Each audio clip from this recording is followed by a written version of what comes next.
Hey, what's happening, homie? Hey y'all. It's your man Rossi, And Tara. and you listening to Tara Talks, Ryan Listens, right? Yeah. I don't know why I'm talking like this. I don't either. I'm finna stop. Yeah, please. Anyway, yeah, it's your man Rossi. Most of y'all know me as Ryan, and that's fine. We're back another week, episode 13. Houseway. Man, I feel like we just started this. We're already 13 episodes in. Love it. Shout out to all of y'all who are listening faithfully and subscribing. Yes. Share us on Instagram and Twitter. Please. Tell your friends, tell your family. We want everybody to listen to us. Yeah. Talk about random stuff. Yeah, we want your feedback. Let us know. Yeah. So happy Teachers Appreciation Week and happy Nurses Appreciation Week. Everybody stop what you're doing and thank a teacher and thank a nurse. Seriously, because here's the thing. Those are probably two of the hardest fields. Those are superpowers. Like, first of all, yeah, they really are superpowers. Because let me tell you, I have a lot of friends who are teachers, and so I know some of the trials and tribulations. And a lot of friends who are nurses. Yes, and my mom's a nurse, so shout out to my mama. I just think it's funny Thank how you, Mama. my mom's birthday, Nurses Appreciation Week, and Mother's Day are all like back to back. So that one gift is for all of them. Just kidding. But seriously, really have a strong appreciation for nurses because one day in sixth grade, I think I did the whole go to work with your parent thing. And it was traumatizing because my mom works in the ICU, so intensive care unit. And these are critical patients. And this was a 12-hour shift. And I was 12. That's a lot. It was. I saw some things, y'all. I thought I wanted to go into the medical field until I went to work with my mom. That was like the worst thing she could have done for my future in the medical field because it traumatized me. It did. It really traumatized me. I probably I don't even want to think about what career I would be doing if it weren't for that. But that was not my journey. And as far as teachers go, let me tell you, I had some amazing teachers, some very impactful teachers. And so I just want to say shout out to all of my teachers. Shout out to all my friends who are teachers. Y'all are out here doing great work, doing the Lord's work, if you ask me. Mm-hmm. Teachers and nurses. I did see some shade of why is their week on the same week? And if some restaurants give discounts to one and not the other, then I saw something about CNAs getting mad. I mean, it's always somebody gonna be mad, but CNA stands for Certified Nursing Assistant. Sure, probably. That sounds right. Let me look it up because I want to offend the CNAs. I know, that's why I wasn't gonna guess. Because the CNAs don't play. I know about them CNAs. Yeah, CNA, LVN, LPN, all of those. But I had it right. Look at you knowing acronyms. But anywho, shout out to the CNAs. Shout out to all of y'all. So let's go ahead and hop into our news segment. What's on my timeline? So Meghan Markle went into labor with her and Prince Harry's first child. Did you know that? I wasn't aware that she went into labor until I saw the post of them holding the child. Yes, they had the baby. So welcome, baby Archie. Prince Archie Harrison Mountbatten Windsor. What you think of that name? It sounds quite regal, if I do say so myself. It does. I don't think I would choose the name Archie, but I do like Harrison. I know a guy named Harrison that's pretty dope. Yeah. What up, Harrison? And what up, other Harrison? Right. So yeah, we super excited about that. I don't know about you, but I've always been obsessed with the royal family. When I was a kid, I was very obsessed with Princess Di and with her boys. So to watch them kind of grow up and have their families is super cool. I do love that when she, announced or kind of presented the baby to us, people were giving her kudos for actually showing off the postpartum baby bump. So after you have a baby, your stomach doesn't instantly go back flat. Sometimes it will. I feel like my sisters did within a week. But but I mean, sometimes it doesn't. Obviously it's only been a day, so obviously it hadn't yet. And Princess Di and Kate kind of had a little bit more loose fitting. Still showed it off. They weren't, snapback queens, but it was a little bit more of a loose fitting dress. And Meghan came out and had the little tight fitting dress and was like, here I am, take it or leave it. I love that. But yeah, so congrats to them. Another royal baby. I heard he was like, what, 7th in line for the throne, I think. Oh, wow. It's pretty dope. I just love her story, American girl. Yeah. Over there living the best life. 7th in line isn't bad when you're born. I mean, really, like, yeah. So that's pretty cool. And then I guess let's go ahead and hop right into, did you want to hop right into Ayesha, or you want to save that for last? Let's go ahead and get into this. All right. Okay, so okay, well, you go first. Explain what happened, just in case some of the listeners didn't see the news or read a post or something. Sure, I'll just kind of give the brief synopsis, but basically, Ayesha Curry, her mother-in-law, her sisters-in-law, they were all on the Red Table Talk with Jada, her mom, and her daughter Willow, and they were talking about several things, particularly like what it's like being married to, because all of them are married to men in the NBA. And somewhere in that, Ayesha basically said, it'd be nice to get some attention. And she was saying that in reference to the fact that Steph gets a lot of attention from women. And so, of course, the internet took that and kind of ran with it and went viral. Side note, I didn't know Sadell's husband was in the NBA. Yeah. In the G League. I did not know that. Yeah. So like literally all four of them. Yeah. And then the brother, what's Steph's brother's name? Seth. Yeah. His he literally proposed to his now fiance like the day before the show. So because he was like, I want you to be able to say, he was like, did you decide how you want them to reference you? She was like, yeah, I just said girlfriend. He was like, I want you to be able to say fiance and propose right there. It was so sweet. Super sweet. How considerate. Yeah. I mean, well, Man, Red Table Talks are a big deal. Red Table Talks are such a big deal, which is so bizarre to me for a show that's only on Facebook to be as big as it is, but it's so good. So good. I just wish it was on like YouTube or Netflix, because I feel like I always have to watch it like on my laptop or my phone. We can put Facebook on the Roku, right? I believe you, but it didn't work last time I tried. But yeah, we need to try that again. I'll do it. Anyway, I got a lot of episodes to catch up on. Yeah, so that was kind of the gist of it. And so now the internet's like, Ayesha Curry wants attention. What? So now you go, and then I'll go. Okay, so here's my thing. I first off want to start by saying that I do not want to come off or sound like, or even actually negate anyone's feelings or dismiss anyone's feelings, because you are the only person who lives your life and your feelings are valid in that sense.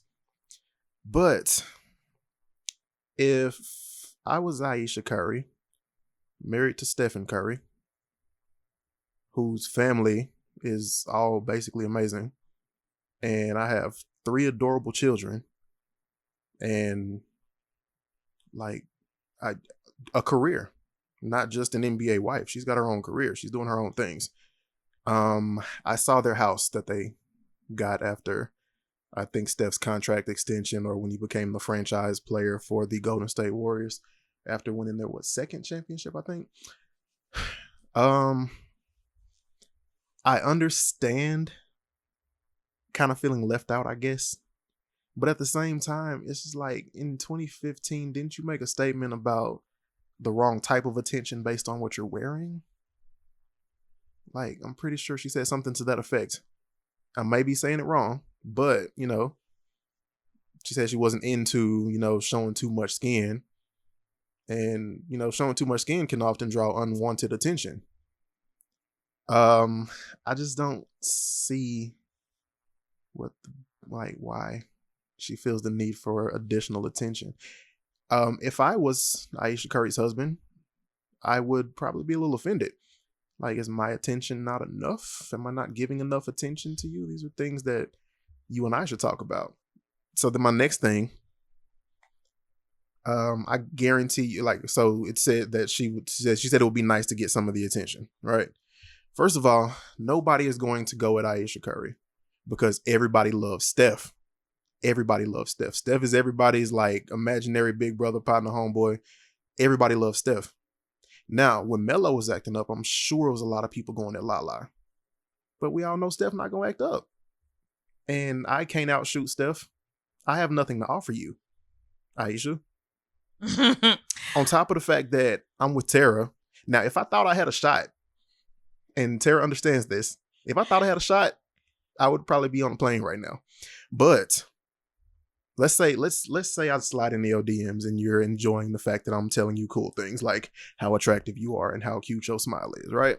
Let's say you start enjoying that. Is that really worth the jeopardy that may put your family into?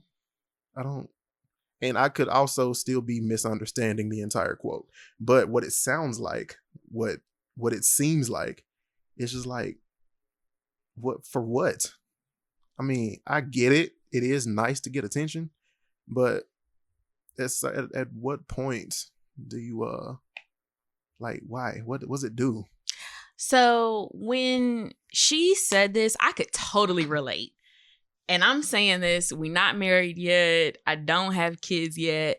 But we have been together for a very long time, meaning it's been a very long time since I was single, hot to trot, and getting attention from guys. And like, people here know you and know us, and nobody's gonna be like, you know, other than my like our closest mutual male friends who will compliment me, most people are not going to be like complimenting me.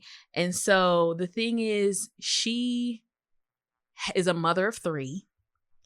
And, you know, they're talking about in reference to how do you handle when people are trying to holler at him? And the question was posed to all of the women, you know, and she just said, yeah, it's hard. I would like some attention too. And I'm going to put this, I'm just going to say, okay, and I hope this is not inappropriate, but like, you get a lot of attention from women.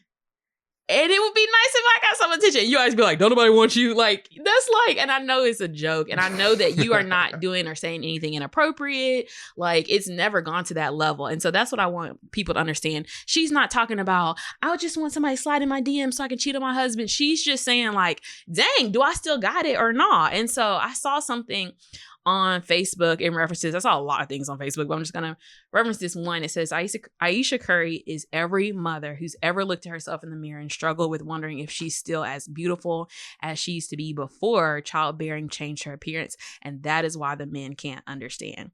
And I think I saw a lot of men taking it as, you know, well, her husband should be enough. Does he not show her enough attention? Her comment was not about Steph wanting attention from him. It was just like, I just want to get, you know, dressed up and like be feeling myself. Like, and that sometimes comes in the form of a compliment. She also mentioned struggling with anxiety, and we just completely ignored that, even though this is Mental Health Awareness Month. And that's all I've been seeing on my timeline. I ain't know either of those things, the mental health awareness part or her saying that. Did you watch the whole episode? I have not had an opportunity to watch the episode, okay, because I was at my therapist this afternoon, so I didn't get a chance to see it. So if you watch it, I think you'll understand a little bit more in context. I think people either took it out of context or just heard that clip or saw that clip and we just took it and ran with it. But this was not about, I just wish I could have some attention from my husband. This was not about, oh, I wish I could get some attention so I can cheat on my husband. Like, I don't know. And the thing is, the Red Table Talk, I mean, I'm about to put Jada in a class with Oprah in terms of like being able to get people to open up and be vulnerable. Like, people would say stuff to Oprah that they would never say on national TV. And that's how I feel sometimes when I watch Red Table Talk. It's a very good show because people are so vulnerable. And I think some of the comments that people make, particularly this one, you know, they were comfortable. They were relaxed. You know, she's there with her mother-in-law and her sisters-in-law. And I mean, I could imagine Jada, her mom, and Willow just feel like family. And, you know, she probably wasn't thinking, oh, this is going to go viral or people could take this out of context. I think she was just being real.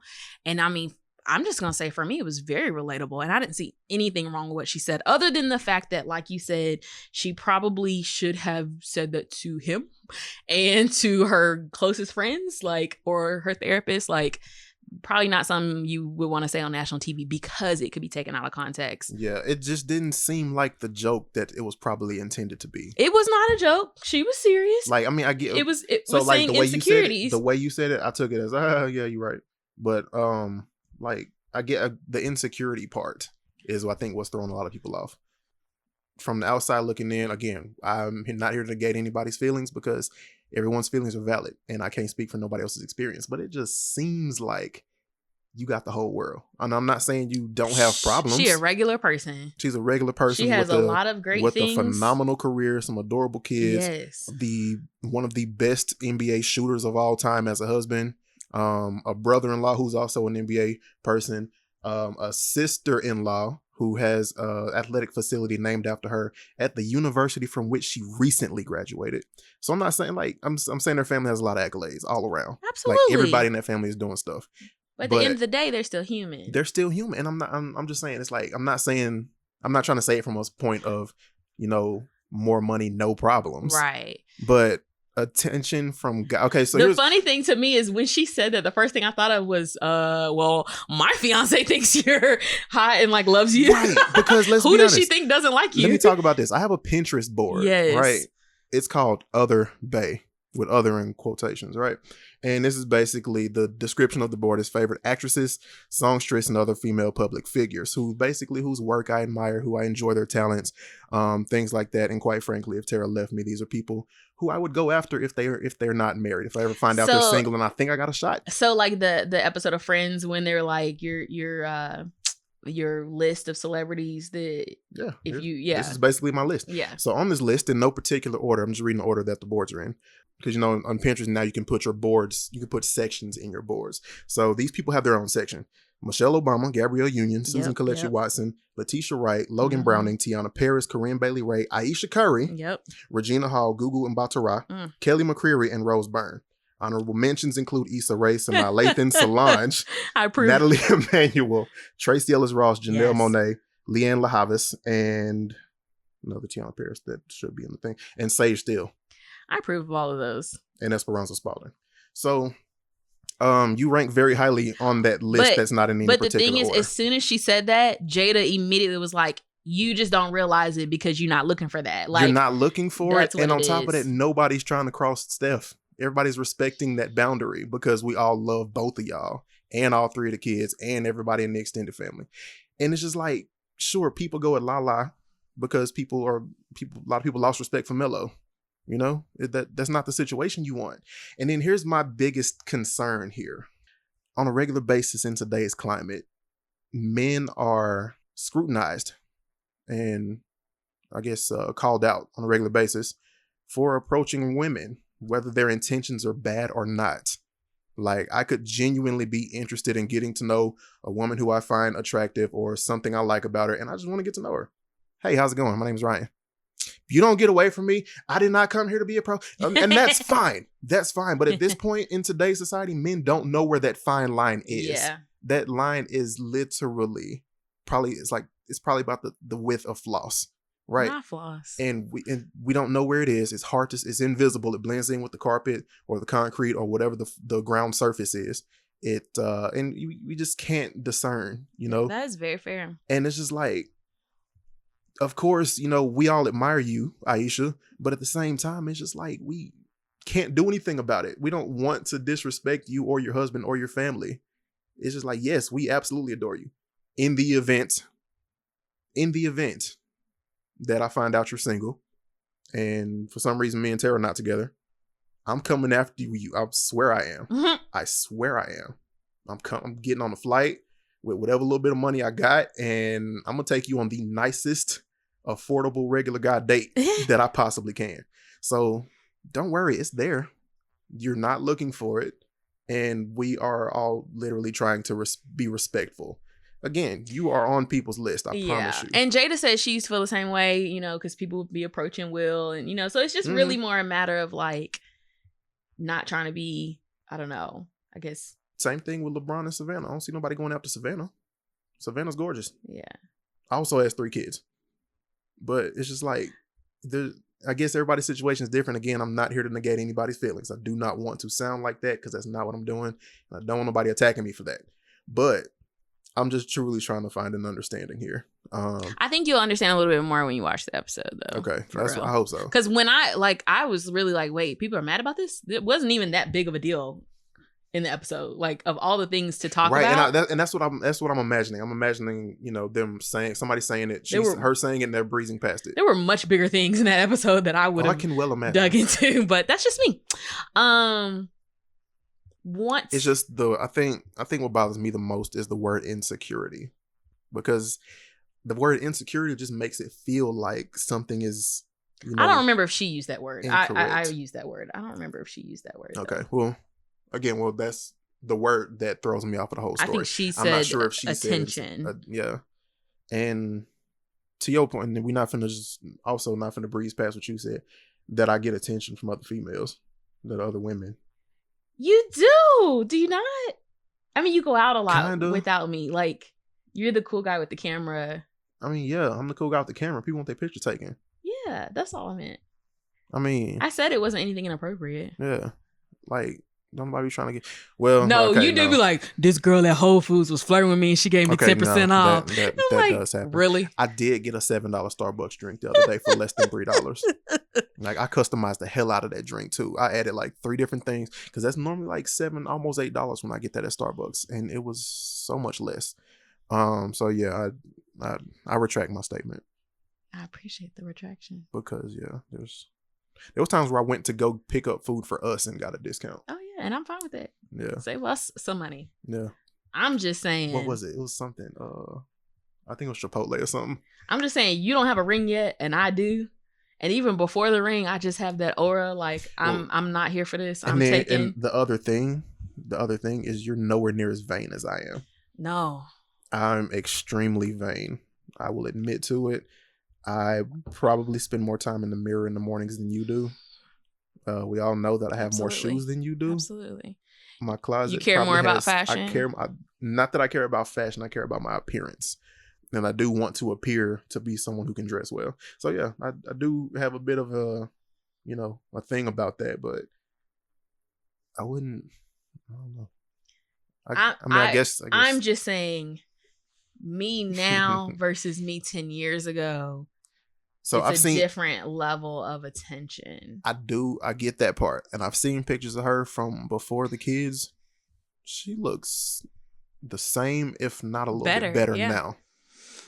So yeah, but it's not about that. It's more of an internal thing. Yeah, and that's the thing that I'm not trying to dismiss, because people have their own internal things, internal conflicts, internal battles, like that quiz that we took that we're probably going to talk about later. Yeah, but yeah, so absolutely, I get it, but I also don't get it. Oh, that's okay. Yeah. So speaking of sports, OBJ said he wants the Browns to be like the new Patriots. What do you think of that? Is that too optimistic, or is that like just him wanting to be the best? So OBJ is arguably one of the best wide receivers in the league, maybe of all time. If not of all time, he's on that list towards it. Tom Brady, for anybody who knows me, knows I can't stand Tom Brady. I can't stand Bill Belichick. I can't stand Patriots. I can't stand Patriot fans. I can't stand Donald Trump. How you really feel? I'm big mad. So here's the thing. Tom Brady's getting old, and the refs aren't going to be able to protect him much longer. Fight me. Yeah, I said it. Belichick and Brady pay for all of their accolades. You can't tell me they don't. And the little bit of work they do actually do is credit to the receivers who actually catch the balls that Tom Brady throws. Tom Brady is a known proven cheater, right? If you the world's greatest NFL quarterback, why do you need to modify the ball? Okay. So with that said, back to the actual point, Tom Brady's getting old. The refs can't protect him from getting hit. They can call penalties all day long, but that hit is legal. They can make up a penalty for it, but somebody's defense is going to get to him. That's football. The refs. But back to the point. Okay. Because I know I'm on a tangent here. Not how I planned it. But that dynasty is going to end soon, is what I'm saying. Baker Mayfield is a young, extremely talented, probably, I've heard him in several conversations referred to as the next Tom Brady. I've heard that several times. Somebody said he's better than Brady, better now. Mayfield plays for Baker Mayfield plays for the Cleveland Browns. Okay, thank you. So he's currently OBJ's quarterback now. Gotcha. Now that OBJ left the Giants. Yep, I knew that part. Okay. So yeah, Baker was like I think number 1 draft pick last season, and not single-handedly, but effectively turned the team around. They had their first winning record in like a lot of years, a large amount of years. Now, again, I'm a little bit rusty on a lot of this because I have not been watching the NFL. Yep. Since the whole Kaepernick thing. I'm Team Cap. Still Team Cap. Yep. I don't really know what the stance is right now, whether I can start watching again. I really don't care to, quite frankly, because it's just too much politics behind it nowadays. But the point is, again, a lot of people say that Baker is better than Brady like now when Brady was like young at that age. Some people are saying that. And that could very well be the case. The Browns are starting to build a squad around quite an offense around Baker, OBJ, and I think they just picked up a new running back or something like that. Again, I've not been paying attention lately, but that is a very possible thing. Okay, look what LeBron did for the Cavaliers. Okay, but of all the teams to, I guess, be like, if the Patriots dynasty is wrapping up, of all the teams to be like the new Patriots, you think the Browns? I wouldn't pick the Browns, but I wouldn't be surprised if that were the case. Again, I've seen clips. I literally have my NFL experience for the last 3 years has only been clips on Instagram that just pop up on my Explore feed. And that's pretty much it. I would not be surprised if that ended up being the case. Because again, you got one of the best wide receivers in the world in the entire history. And again, I don't think many people would argue against that. And Baker Mayfield, extremely talented, quite young. He's got plenty of years left in him to kind of build up that whole dynasty. I don't see that not happening. I'm not saying it will, but I also wouldn't be surprised if it does. The Cowboys, when they got Dak and Zeke, everybody said the same thing then. And they have yet to make it to the playoffs or make it very far in the playoffs since they've acquired Dak and Zeke. So it could very well mean nothing because the Cowboys, I think the last time they won a Super Bowl was what, 1996, 7, 8? That's the last time I cared. It was back in the 90s. And every year the Cowboys say, oh, this is going to be our year. The Cowboys got this. Cowboys got this. And then they don't do much of anything. Everybody also knows that I do not at all like the Cowboys. The only thing I hate worse than the Cowboys is the Patriots. Matter of fact, I don't even hate the Cowboys anymore. I just hate the Patriots that much to the point where I'm okay with the Cowboys. So who else? Again, take a look at when OBJ first got drafted to the Giants. OBJ is that talented, and we all saw it. But at the same time, Eli was getting old. Don't get me wrong. The New York Giants are my team when I'm watching the NFL. Right now, my team is Cap. But right now, it's just like Eli is getting old. And I don't really know how the trade went down, but I wouldn't be surprised if OBJ was like, well, if y'all not going to get rid of him, you can trade me. Because, I mean, OBJ can only catch what's thrown, and Eli wasn't throwing. All of this talk just makes me want to rewatch the game. That's a good idea. That is an absolute brilliant idea. We can totally do that. That's one of my favorite shows of all time. Yes. Like, and I know people say that it got bad when it switched to BET, but I really beg to differ. It changed. It went from being a sitcom to a drama, and I'm fine with it. And like once you actually paid attention to, like if you already had like an investment in the characters and the character storylines and all of that prior to the CBS BET switch. CW, whatever. Oh yeah, you're right. CW. I don't know why some of them say CBS at the bottom when you watch it now. But anyway, yeah, if you had if you enjoyed the show then and you had a certain level of investment in the character stories, then you dealt with it like I did. It did get pretty bad. But it was still watchable. I think it got bad. Yeah. But it's still one of my favorite shows of all time. It didn't get bad enough for me to be like, I'm not watching this. Yeah. Because I don't know. Anyway, point is, I love OBJ's confidence because that's what you should have about your team. Moving right along. So Cardi B. I wasn't done, but okay. Oh, I'm sorry. I was really trying to think of like somebody else who's supposed to be doing X, Y, and Z. But again, I haven't been really watching the NFL, so I don't know. I'm trying to think. I was really, really, really, really wishing that the Giants would have picked up Cap. So that way you got Kaepernick to throw to OBJ. That would have caused so many problems. And the Giants could have won another Super Bowl by now. But that's okay. Again, I'm still a Giants fan. Probably always gonna be a Giants fan. I like OBJ enough to root for OBJ, but I don't really care about Cleveland. So that pretty much wraps that up for me now. I just want to say that. Okay. So Cardi B announced like that she got her boobs redone after Culture's birth, and then on a separate occasion also mentioned that she got liposuction and should have skipped the concert. She literally announced it to the fans. Yeah, she said, I don't need to be moving around like this. Yeah, I heard that. I just think that's hilarious because, first of all, Cardi B don't care. She does not. She says whatever. But what do you think about women having surgery after having a baby? Seems like enough time has passed for the, I guess she wasn't getting the results she needed naturally. And well, this was not her first surgery. It was not her first surgery. So, yeah. Here's the thing. I know a lot of people who say after they have babies, they're going to have surgery.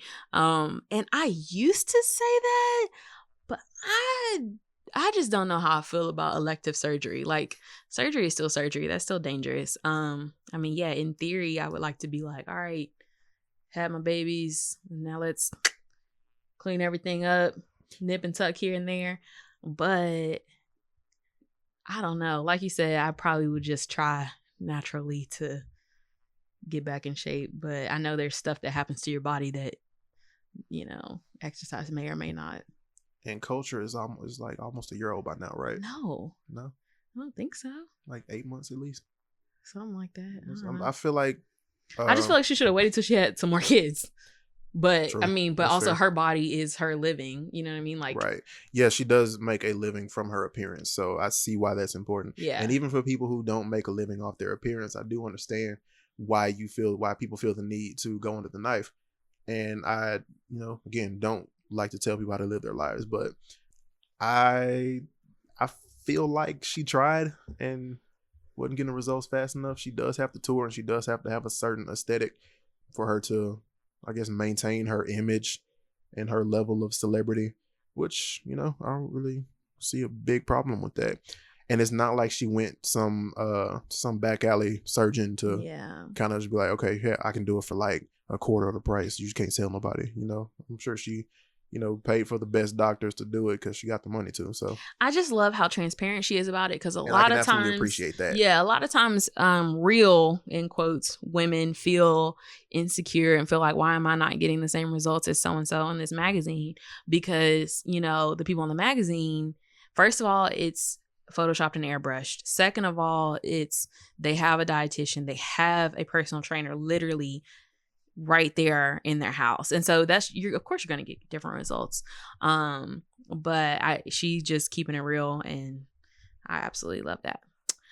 All right. My last on my timeline story is Kim Kardashian West has helped release 17 people from prison in the last 3 months. And what I love about this story, I mean, we've talked about this before, of her going to law school and things like that, and just trying to make a difference. I just think that is just, it's pretty cool. I mean, her lawyer said she's using her platform to shine a light on this issue. So one example was Alice Johnson, who's a woman in her 60s who was serving a life sentence for a first-time drug offense. And yeah, that was ridiculous. Like, I mean, I just wish more people were fighting for justice. And so I think that's really cool that she is doing that. And kind of quietly. I mean, it's just now coming out, but she's been doing that. Another example, Terrence Bird, free after spending half his life, so 25 years, in federal prison on drug possession charges.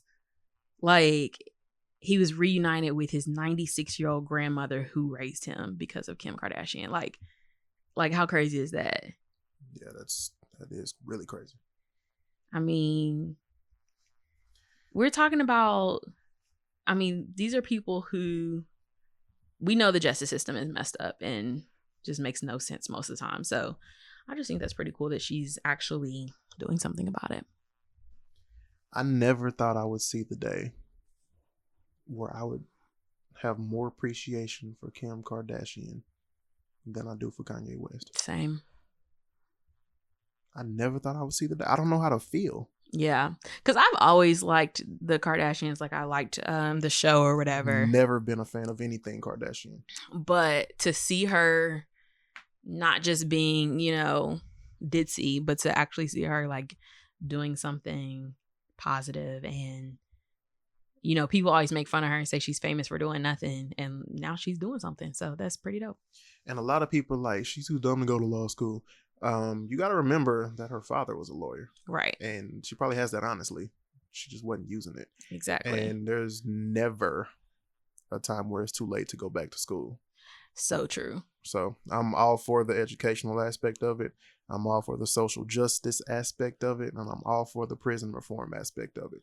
Don't really care who's doing it, but these people need help. And the weird thing, okay, I try to stay away from politics on here, but I just want to say the weird thing to me is like there were a lot of celebrities between now and 2016 who were meeting with 45, basically saying like, oh, I just want to like, see if I can make a difference. She's the only one that I feel like actually has. She's the only one who got away with it too. Yeah. Nobody else, like when Elon Musk joined his what was that, advisory board, like whatever it was, basically that was an opportunity for business, like huge, like big business owners to be like, hey, look, this is not the best idea for the country, it's not the best idea for the economy. That was an opportunity for those business owners to advise him, not to team up with him. Exactly. And everybody got so mad at all of those people. And I was just like, I don't think that's what that's supposed to be. Yeah. That's not what that was supposed to be. Yeah. Because unfortunately, this is the person that y'all elected. So if you want to get anything done with the government, that's kind of what you got right now. Yeah. So. And we're not even going to talk about the tax information that came out regarding. Yeah. Moving right along. Keep up the good work, Kim K. Get people out. He lost. Obscure news. Obscure news, yay. All right. So you and I have been, slowly starting to plan our wedding. Aww. Yeah, I know, right? It's crazy. So I still accidentally say girlfriend sometimes, and I gotta correct myself. People correct me before I correct myself. I correct myself in my head. It's hilarious. Yeah. So, listening to Sway in the morning. Was it yesterday morning? Yesterday morning, Sway in the morning was talking about a wedding guest who basically brought 10 Tupperware containers. I'm sorry, say what now? Let me finish. 10 Tupperware containers, and filled them up with food. 7 of them up with food. And 3 more with dessert. No. Before the reception. Shut up. Over. Before? Not even. People didn't even get a chance to eat right away. So they basically called her out. And she took something else too. I think like a vase or like a centerpiece off the table or something like that. Now, the crazy part, if I remember this correctly, this was the girlfriend of the bride's father's friend. So the bride wanted her dad to have somebody to interact with. So she said, hey, you can bring your friend. The dad, or either the dad or the dad's friend, didn't show up. But the dad's friend's wife or fiance lady, the dad's friend's lady did. And she filled up her Tupperware containers before people had a chance to eat. Nope. Yeah. This gonna make me hire security and tackle somebody. We definitely hiring security. Here's the thing. After the wedding is over, absolutely take a centerpiece. Because I don't want to take this stuff home. I don't want to clean this up. After everyone has eaten and has had time to get seconds, I don't know how you got to be. I don't know how I feel about to go play at a wedding. Because here's my thing. As we're looking at venues, I'm already getting really perturbed with the cost per person for catering. Yeah, It's ridiculous. It's and keep in mind, this is literally us starting our lives by throwing an expensive party for friends and family. How bizarre is that? That's what a wedding is. How bizarre is that? I'm tempted to start a GoFundMe. Exorbitant is the word I was looking for. Precisely. It is exorbitant. Precisely. It's ridiculous. I'm still waiting for some like wealthy family member to come out of the woodworks and be like, you know what? We're gonna pay for your whole wedding or half. I'm waiting. I'm really just like waiting on my mama to be like, oh, by the way, we're actually very wealthy. I just want to make sure you didn't grow up spoiled. I'm yep. Like, okay, cool. Now would be the time. To come out with that. Absolutely. Partake.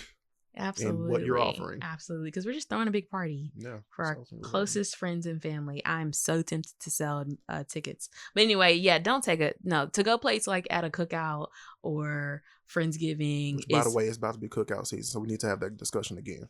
That's one thing, but at somebody's wedding before they've even had a chance to serve, no. Yeah. You owe me $200 exactly. if you got 10 to-go plates. Probably more than that. But the icing on the cake, better phrase would be insult to injury. They opened up the gift from the lady who had the Tupperware. Oh, she brought a gift. She is not poor by any stretch of the imagination. Of course not. As how this reads. She gave them a card with $5 in it. A $5 bill. I would probably punch her in her face. Yeah. I would not be upset if you did. $5. $5. I would write a $5. I would write a $25 check or get a $25 gift card for somebody I don't even like. Oh. I am not finna. Oh, girl. I am not finna. $5. I had a little moment. That was an inside joke. But yeah, the way I said $5 like that. Yeah, they were basically. So the bride said she wasn't aware of it, obviously, because the bride has bride things to do. Right. But as soon as I am aware, it's going. I'm pulling up. I'm pulling up. I am pulling up on Karen, and I'm gonna ding dong punch ditch. Yeah. That's it. Ding dong ditch. Except I'm a puncher. I'm gonna look the other way. And I'm not a violent person. You are not. Neither at of us all. And but the little bit of stress I've had in these just 2 months of planning this wedding is making me mad at the thought of somebody pulling up with 10 to-go plates. Yeah. And then a gift that was a $5. Oh, and she took a couple bottles of beer.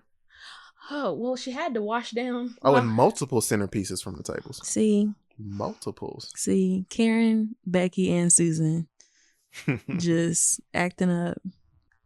And sticking in the theme of wedding. Come on. So, this I'm going to keep it short. I don't really feel like reading this whole thing. But the gist of it is a wedding guest who was vegan got roasted all over social media for her actions during the bachelorette party and nuptials. Basically, this lady, so there was one guest who was vegan, who obviously, you know how vegan people can be. They are very specific. Obnoxious. I was going to say specific about their dietary preferences. As a former vegan, I can kind of understand. I'm not going to say former vegan. I'm going to say a person who once attempted the vegan lifestyle. I can understand how critical finding something to eat can be. I do get that. However, this person, they basically said that she made the entire weekend about her. They were, I think it was during either the bachelorette party or the rehearsal dinner. They went to a restaurant that had plenty of vegan options. They checked the menu for her ahead of time, but she insisted on lugging a huge Tupperware container of her special food out of her purse. She sat next to the bride, or whoever's writing this, at a 5-star place, picking a few bites around from a 5-gallon container. 5 gallons. That's huge. Yeah.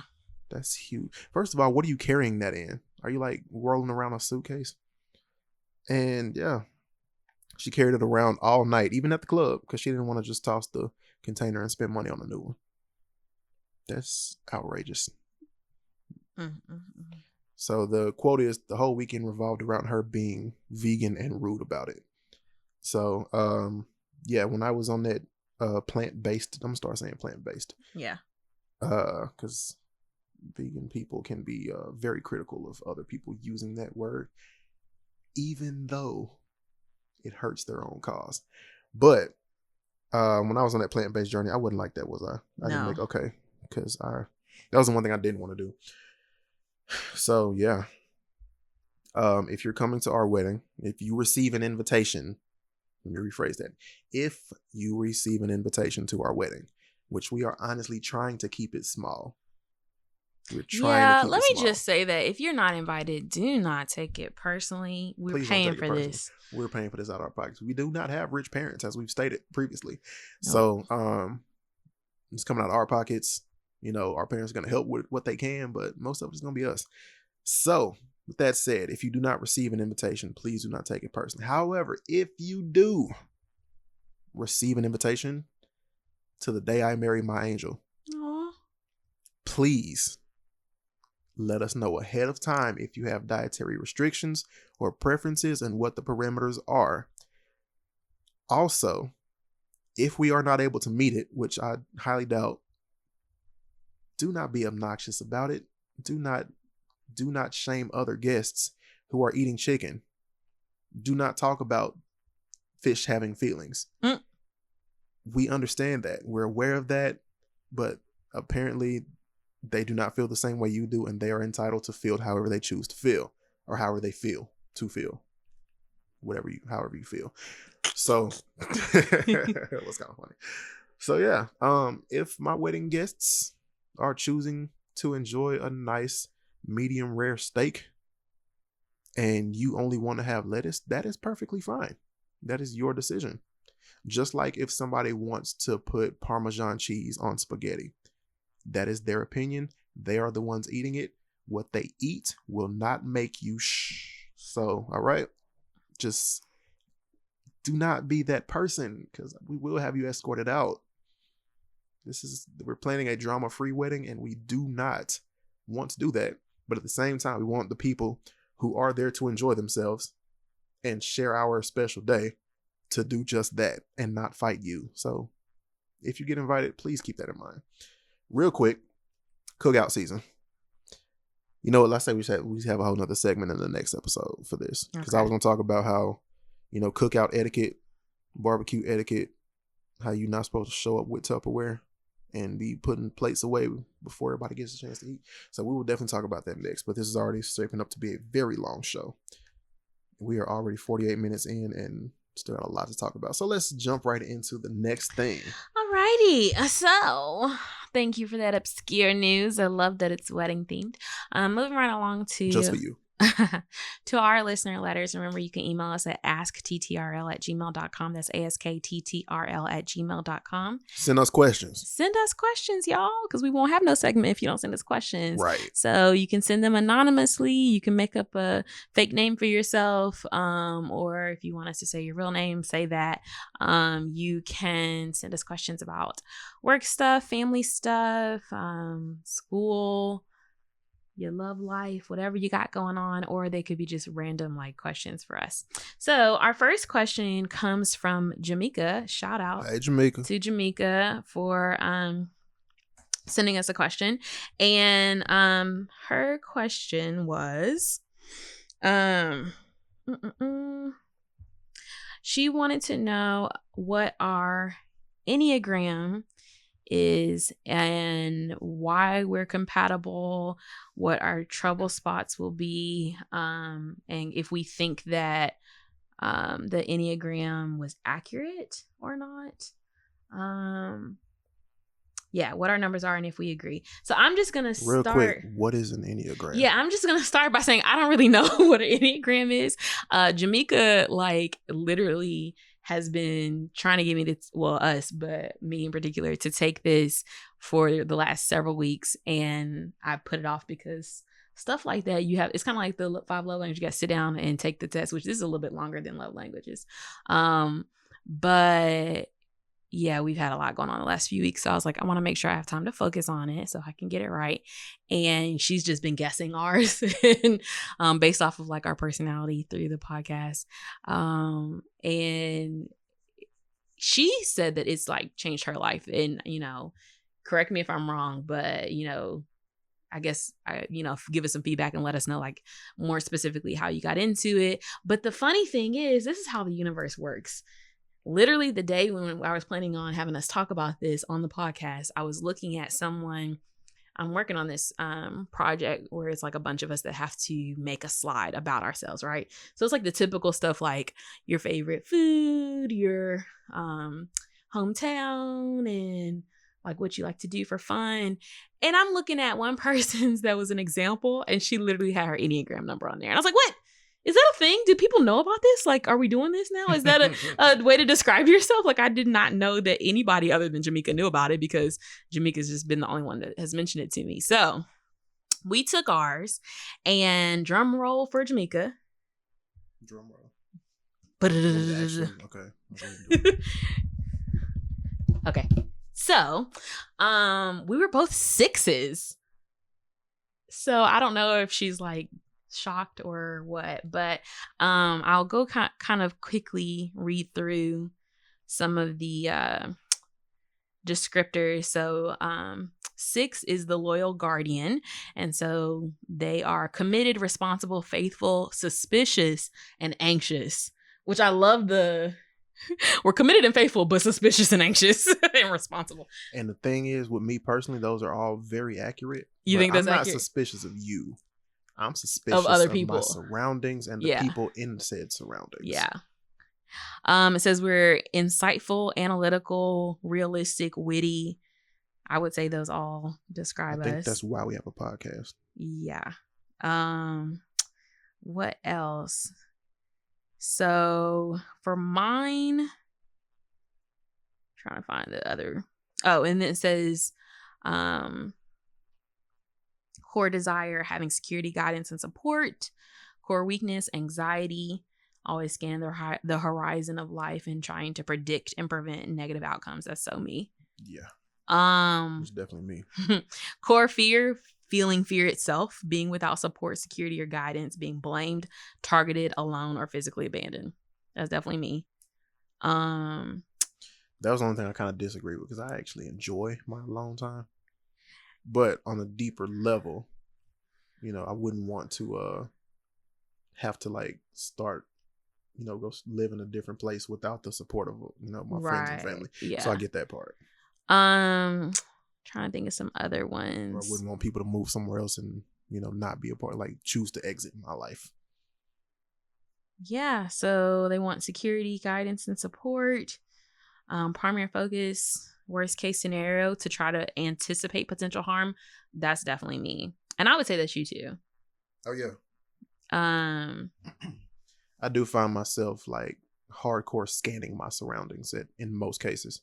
Even when I'm just somewhere kicking it, hanging out with a bunch of friends, I'm always looking out for anything that could go wrong to try to prevent it.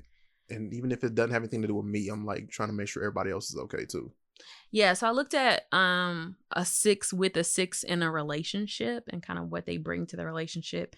And so it says double 6 couples tend to be emotionally reactive, and once a spirit of negativity or scarcity enters the picture, their fears can begin to feed off each other. Double 6 pairs can get into worst case scenarios and other forms of catastrophizing. That's an interesting word. Magnifying problems until they both feel like crises are everywhere and they feel doomed. I don't agree with that. I don't think that's us. Double 6 couples can be one of the most keyed up of all pairings. Yelling, outbursts, arguments. That's so not us. Blaming, making up. Let's see. Double 6 couples tend to wear each other out with negativity, worrying, suspicion, eventual mistrust of each other. That's so not us. Let's see.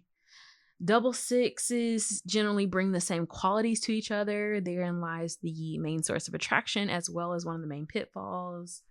Let's see. I'm trying to scan because I don't want to read this whole thing verbatim. You see anything else that stands out to you on here? Loyalty, commitment. You're my friend. That's what I was going to point out. No questions asked. That attitude reinforces the feelings of security and safety that they build together. That's us. Mm-hmm. There can be a great deal of unspoken sensitivity and delicacy in a double six relationship. That I can attest to. They generally not adept at talking about their feelings directly. Now that's me.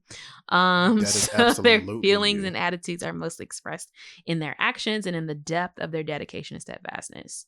Each person also inspires the other. That's true. Interesting. I don't know. I'm gonna have to read some more into this and see if I agree. So some of this stuff I definitely think is us. Some of that stress and yelling and arguments, that is so not us. But that says potential trouble spots or issues. We've had like one real fight over the last 6 years?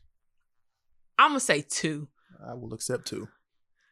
2 real fights in 6 years. Now we argue about stupid stuff like paper plates versus real dishes. Yeah, absolutely. But like the small stuff. But actual fights, we don't really do that. Yeah, I'm gonna have to read some more into this. Jamaica, now that you know that we're both 6s, if you have more insight, feel free to let us know. We can kind of follow up with this next week as we do some more digging into it. I am gonna ask my friend who listed the Enneagram on her slide, because now I'm like, wait, does everybody know about this? Is this like a thing where everybody knows their number?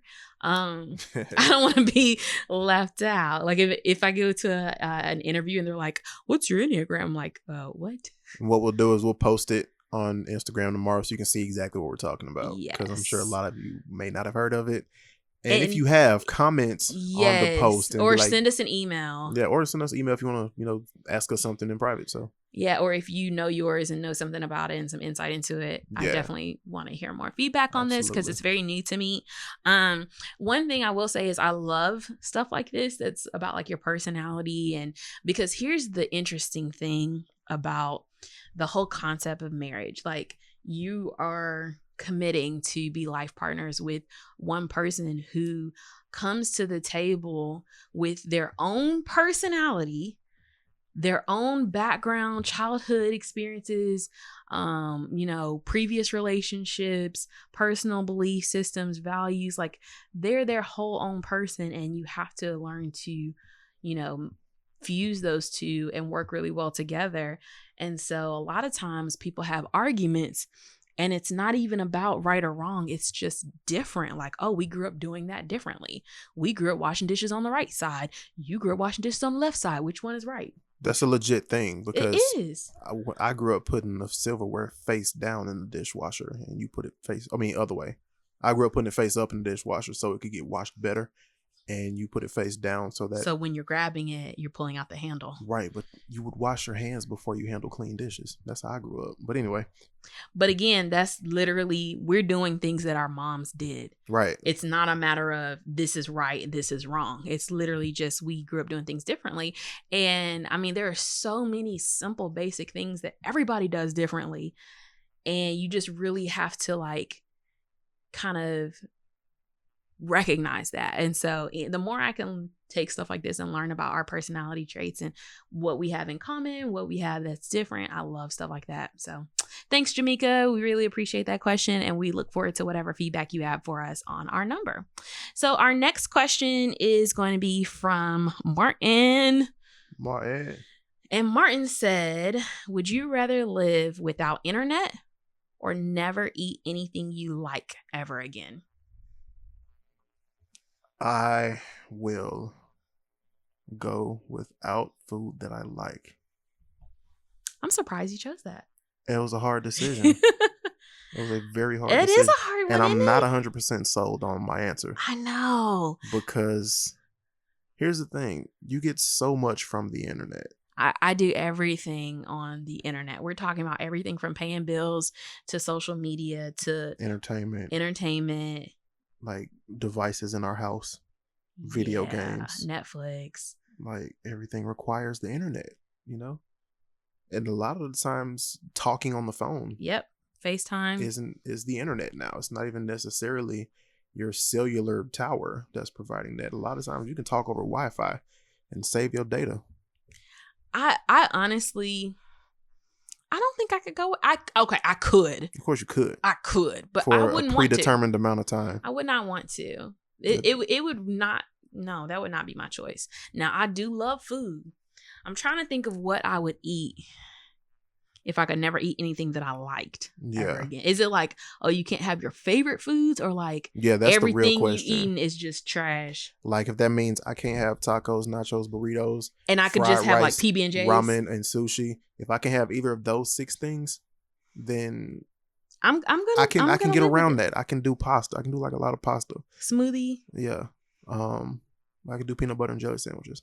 Yeah. I think burgers would have to be on that list of things I can't eat as well. Yeah, I would miss the food, but I would not be able to function without the internet. Yeah. Just gonna be quite honest. You can judge me if you want, but I'm not gonna be like, oh, we didn't have the internet before. I know, but I got it now. Because the thing is, it also means I can't eat my favorite vegetables either.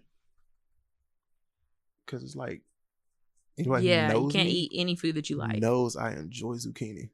Yes, so if I can't eat zucchini properly, right when it's cooked properly, seasoned nicely. If I can't eat green beans no more. Remember that zucchini every Tuesday? Yeah. That jank was fire. Yeah, I need to make some. I need to go get some zucchini. Let's and make do it. We should totally do that. Hey, real talk. Also, while we on this little side note right here, if y'all want us to have a cook-off video about spaghetti. Because I remember we talked about that. Yeah, I remember. Why are you bringing it up? Because I kind of want to do that. I think I'm going to do it anyway, regardless of anybody's mess. response. But yeah, back to what we can and can't eat. If I can't have Kit Kats, I'll be okay. Because I can just go back to Butterfingers or Reese's. But I would much prefer the Kit Kat. So, I could do the food one, but I can't not have the internet. Because a lot of times, and in most cases, what I'm doing is learning something, like researching either equipment that I need to buy for my crafts, for my mini crafts, or trying to find the best deal on certain equipment, because I don't want to just go to the store and pay retail for everything. I want to be able to shop around. I want to be able to figure out how to do something new that I haven't tried before. I want to be able to read stuff, because who gets the newspaper anymore? When the internet is down, oh my goodness, I am not a nice person. We are such millennials. Like, I had to go to some random small town where my phone, like, I had no service. None. And I could not function. You can't even get directions. Exactly. You either got to go buy a map or ask somebody. And if you ask somebody for directions in a small town, they're going to say, all right, drive that way for like 5 minutes till you see Jerry. Make a left at Jerry. Jerry might tell you, I don't understand that. I need Jerry. I don't understand to the red mailbox. Nope. And make a left at the fort. Also, after you give me all these directions, I'm not going to remember them. I'm not going to remember all those instructions. I need 2 miles this way. Yeah. Make a left. And I need Ginger. That's what I call my GPS. I need her to tell me step by step. I don't need you to tell me 20 steps in advance. She named her GPS. Yeah, but this was back before it was like on your phone, when it was an actual GPS that you had to hook up to your car, because that's how old I am. Millennials. Yeah. So thanks, Martin, for that question. I love those random either or type questions. So if you have a question, again, just email us askttrl@gmail.com, askttrl@gmail.com. We want to hear from you. And so let's go ahead and wrap up the show with our quick tip of the week. Just a little love life advice for those of you who are boot up, beady-da-do, boot up, or wanna be. So my quick tip for this week is talk on the phone like you used to when it was new. You know what? Let me interject. And normally I just kind of backdoor what you say. This time I was like, I'm going to say something. I'm going to think of my own thing. Carry on. Oh my goodness. So, like I said, I had to go out of town this week. And normally when I go out of town, we don't really talk. Mostly just because it's like, look, I'm busy. I've been busy all day. I hadn't had time to really talk to you. Like, we text all day or G-chat all day. But as far as like an actual phone conversation, sometimes it doesn't happen when I'm traveling. And then sometimes that's like, hey, let me use this time to do me stuff. Yeah. That I don't, get to do at a certain level because you're somewhere nearby, and I want to be respectful of your time and space as well. Yeah. So yeah, usually it's like, okay, I had a long day. I'm about to hop in the shower. Good night. I'm tired. And it's a text good night. So sometimes we don't get to talk. Well, this time I was out of town. We talked on the phone and it was like, I don't know about you, but I felt like our old phone conversations when we were just dating. When we were long distance. When we were long distance and dating. That honeymoon phase, what y'all know about that? Like, those conversations hit different. Like, I mean, it was one of those where it was like, I really need to go to bed because I need to get up early. But, you know, there are rare moments when you like open up to me and you just start talking and it's like you actually sharing your thoughts and feelings. And so I try to tune in on those because I want you to always feel like you can talk to me. And so when that happens, then I'm just going to miss some sleep if I need to miss some sleep. And so that's kind of, that's kind of where we were at. I feel like I do open up though, but okay. No, you do, but I'm just saying like. At that different level? Yeah, it is a different level. Every now and then where I'm like, my antennas go up. I'm like, okay, pay attention. And it could be something like that starts off as a trivial conversation and then it gets so deep where it's like, okay, these are my thoughts and feelings and my goals, my emotions. This is, you know, that second layer. Like an onion. Come on, Shrek. You're an onion. So yeah, when we peel that other layer, I'm like, okay. Like I was listening, but now I'm listening. So that was really cool for me because, you know, when you're in a long-term relationship, I'm not gonna say it gets monotonous, but you know, sometimes you can kind of get into your routine. And I think we had one of the longest honeymoon phases of anybody. I would agree. We just did. You know, I really was like, well, was this supposed to end? And I thought that was life. Yeah. So long. Yeah. And then, you know, reality did kind of come through and smack us upside the head. And we had some moments. There it is. We had some moments like, oh, okay. But yeah, so it's really nice sometimes when we do get to travel separately or individually and get to talk on the phone like we used to.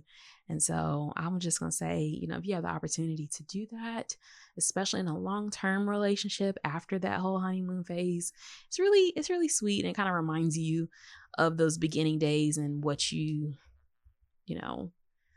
started out as, and kind of reminds you of why you love that person. So that was my long-winded quick tip. What you got? So you know how I said I normally just kind of backdoor what you say. Mm-hmm. And then I was like, you know what? I'm going to pick my own thing this week. Mm-hmm. This was the thing I picked. What I just said? Talk on the phone to people who you are trying to date. So yeah, here's why I say that. This morning, somebody was, you know, asking about our story. And I always enjoy telling that story because it's hilarious. Too. Yeah. So skipping fast forward to the part where when you were in Houston and we were hanging out that night and you were like, well, I fly back tomorrow. So I was like, give me a call when you land. And apparently me saying, give me a call or call me when you land or whatever I said, and not let me know when you make it or text me when you get there. The fact that I specified that I wanted to hear your voice again when you got off the plane. Man. Apparently that made a very big impact. That was epic. So yeah. I'm going to tell you. Do not be afraid. I was talking to other guys that were not putting forth that basic level of effort. So yeah. Same here. Made an impact. I was trying. I'm going to say trying because it was not going anywhere. There was this one girl who I was like trying very hard to have a conversation with. I called her one time and she was just like, hey, I'll call you back. Never did. And I'm not afraid to, like, you know, text back first or whatever the thing is where people don't want to do. So I, you know, waited a decent amount of time before I, you know, hit her back. I was just like, hey, what's up? How you doing? You know, and there was a half a decent text conversation, right? But it required so much effort. It didn't flow. Which was so different from us. And even when, like, if I text you, you would text me back, or you'd be like, hey, feel like talking, you're able to talk, or you would just call. Yeah. And like even that night of our first date, we stayed up on the phone. Like once. Yeah, we did. Once you got back to wherever you were staying that night, like Julia's house. Yes, once you got back, I can't remember I think you called me. Yeah, because I was watching Karate Kid. And, you know, it was just like, it was literally out of a movie because it was like, come home from the date, put my to-go plate in the fridge, you know, get in my pajamas, wrap my hair, and then I'm watching little Jaden on the Karate Kid, and then the phone rings. Like, and I'm just like, oh, okay, you know, like still on the high. So that's pretty cool. Yeah. But yeah, that was one thing that was different about you is like you were not too cool to talk on the phone. And like a lot of my friends that have asked for like advice on long distance relationships since then, they're always like, well, I don't like talking on the phone. I'm like, oh, okay, then I can't help you. Yeah. And what I will say, I get that whole not wanting to talk on the phone thing, because I do have my introvert moments where if you need to contact me, just type it. Because there's a lot of times where I simply won't answer the phone and I'll text you back and be like, hey, can't talk right now. What's up? But that's what other people. That's what other people. When you're trying to These aren't people I was trying to date. These aren't people I was trying to get to know and possibly spend the rest of my life with. When you out there coding? Wow. I ain't heard that in a while. That's what the old folks call it. Yeah. If you're not in the South listening to us, that's what Southern, our grandparents and stuff. I was going to say, not even great. That's grandparents. Yeah, that's grandparents. But yeah, my thing is, it's like you have to not be afraid to converse with the person that you're trying to get to know. Well, it's an investment. You have to invest that time. It's an investment. Thank you. You have to invest that time. Like perfect literally, way to put that. Yeah. Would I have rather been watching the same episode of Friends that I had seen 300 times? Yes. But if that phone light up and your face was on it, I'm answering it and I'm muting the TV. Like, you know what I mean? Like, that's just, it is what it is. The only thing I wouldn't let you interrupt was Scandal, because that was back when I was, Oh, yeah. I knew not to call during Scandal. And when I did, I'm like, oh, I'm so sorry. I forgot it was on today. My bad. Look, that was the only time I was like, no, sir. Call me after your post-show discussion. I'll still be awake, I promise. Yes. But yeah. So that was my piece for the week. Talk on the phone. Talk on the phone. That is so funny that we picked the same one. Yeah. I'm sure people are disgusted by us. We're so gross. So follow us at This Is TTRL on Twitter and Instagram. We would love to have you connect with us. And if you want to follow me, I am tcar_examiner. And that's on Twitter and Insta as well. Follow me, THERY_C,